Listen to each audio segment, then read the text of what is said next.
আল্লাহ রাব্বুল আলামিন বলেন, যদি কোনো ঈমানদার বান্দা ক্ষমতায় যায়, রাষ্ট্র ক্ষমতা যদি আমার কোনো ঈমানদার বান্দার কাছে আসে, তাহলে সে কি করবে? আল্লাহ রাব্বুল আলামিন সূরা হাজর 41 নম্বর আয়াতে ক্লিয়ার করে বলতেছেন, আল্লাযীনা ইম্মাক্কানাহুম ফিল আরদি ইয়াকামুস সালাতা ওয়া আতাউস যাকাতা ওয়া আমারু বিল মা'রুফি ওয়া নাহাউ আনিল মুনকার ওয়া লিল্লাহি আকিবাতুল উমুর।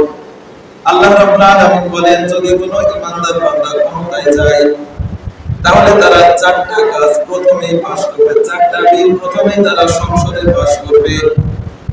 এক নাম্বার হচ্ছে তারা নামাজটা কায়েম করবে। আল্লাহ রাব্বুল আলামিন বলেন, যদি কোনো ঈমানদার বান্দা ক্ষমতায় যায়, তাহলে এক নাম্বার সে নামাজের বিলটা পাস করবে। দুই নাম্বার হচ্ছে যাকাতের বিল পাস করবে। তিন নাম্বার সৎ কাজের আদেশ। চার নাম্বার অসৎ কাজের নিষেধ।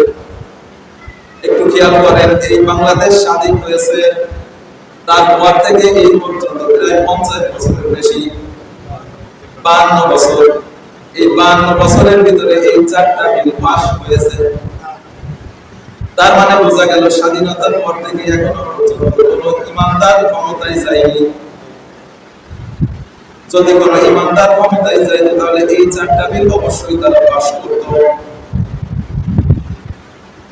এজন্য আমাদের চেষ্টা করতে হবে যে সামনের যে দিনগুলো আসতেছে, যেন এমন কাউকে আমরা ওই রাষ্ট্র ক্ষমতায় দিতে পারি যারা এই চারটা বিল পাস করবে।